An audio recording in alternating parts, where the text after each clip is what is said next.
nakuha natin ang majority na 400 plus. Anong nangyari ngayon?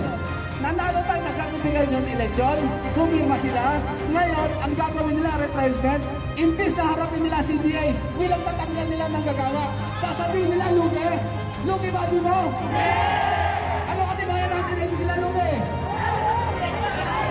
Dahil marami ko yung benta.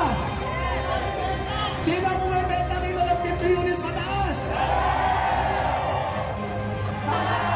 Ibig sabihin,